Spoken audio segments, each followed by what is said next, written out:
नमस्कार, मैं हूं अनिमेश और सबसे पहले निवेदन, इस चैनल को सब्सक्राइब कर लीजिए ताकि हमारा साथ बना रहे। जिस वक्त मैं ये वीडियो रिकॉर्ड कर रहा हूं उस वक्त छत्तीसगढ़ विधानसभा में एक डिस्कशन चल रहा है जहां पर दो बिल आने वाले हैं और दोनों बिल में बात है आरक्षण की और आरक्षण को लेकर काफ़ी चर्चाएं हो रही हैं। जो प्रपोज्ड स्ट्रक्चर है वो ऐसा कह रहा है कि छत्तीसगढ़ में एसटी के लिए 32%, एससी के लिए 13%, ओबीसी के लिए 27% और ईडब्ल्यूएस यानी कि इकोनॉमिकली बैकवर्ड क्लासेस के लिए 4% का आरक्षण रखा जाएगा।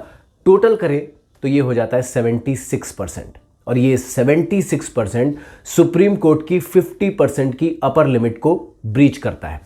ये 50% आरक्षण की अपर लिमिट सुप्रीम कोर्ट ने दी थी Indira Sahni versus union of India के केस में।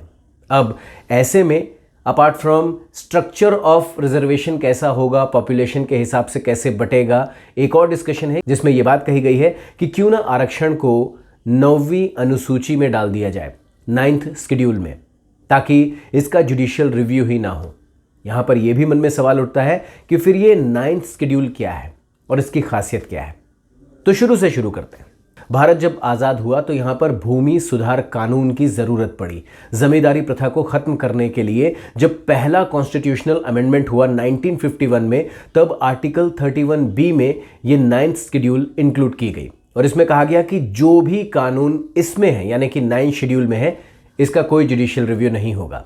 और उस समय 13 कानूनों को इसमें शामिल किया गया था जो अब बढ़ के 284 हो चुके हैं। वैसे क्या वाकई अगर कोई कानून 9th शेड्यूल में या 9वीं अनुसूची में डाल दिया गया हो तो उसका जुडिशियल रिव्यू नहीं हो सकता है? इस बात पे भी सुप्रीम कोर्ट ने 2007 में कहा था कि भाई देखिए ऐसा है, 9th शेड्यूल में जो कानून है वो पूरी तरह से जुडिशियल रिव्यू से फ्री नहीं है। अगर वो फंडामेंटल राइट्स को और बेसिक स्ट्रक्चर ऑफ कॉन्स्टिट्यूशन को वायलेट करते हैं फिर तो जुडिशियल रिव्यू होगा। और एक डेट भी दी, 24 अप्रैल 1973। इस डेट के पहले जो कानून बन चुके हैं और 9वीं अनुसूची में डाले जा चुके हैं उनका जुडिशियल रिव्यू नहीं होगा, लेकिन इसके बाद जो कानून 9वीं अनुसूची में इंक्लूड किए गए हैं वो डेफिनेटली जुडिशियल रिव्यू किए जा सकते हैं। अब यहां पर ये जो पूरा डिस्कशन है 9th शेड्यूल को कुछ विशेष पावर भी देता है। ये रिट्रोस्पेक्टिव है। आर्टिकल 31B यानी कि मान लीजिए कोई कानून बना, उसका जुडिशियल रिव्यू हुआ और वहां पर यह पाया गया कि यह कानून तो अनकॉन्स्टिट्यूशनल है और उसे रद्द कर दिया गया। उसके बाद अगर इस कानून को 9वीं अनुसूची में डाला जाता है तो यह जिस डेट से लागू हुआ है तब से डाला हुआ माना जाएगा, यानी कि अनकॉन्स्टिट्यूशनल डिक्लेयर होने के बाद भी यह लागू होगा।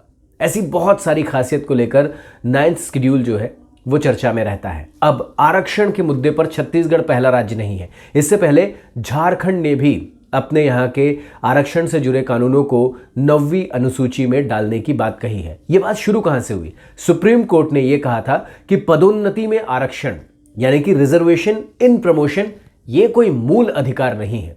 तब से पॉलिटिकल पार्टीज लगातार आरक्षण के मुद्दों को 9वीं अनुसूची में डालने की बात कर रही हैं। आरक्षण को लेकर वैसे भी बात बहुत होती है और होनी भी चाहिए। आरक्षण एक अच्छी व्यवस्था है जहां पर वंचित तबका जो समाज का है वो अपने हक को हासिल कर सकता है, लेकिन साथ ही साथ बहुत सारे मंचों से ये चिंता जाहिर की गई है कि जो पॉलिटिकल इस्तेमाल आरक्षण का होता है उससे हमें बचना चाहिए।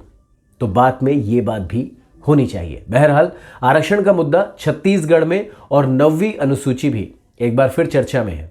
आगे देखते हैं इस मुद्दे में कौन कौन से और कैसे मोड़ आते हैं।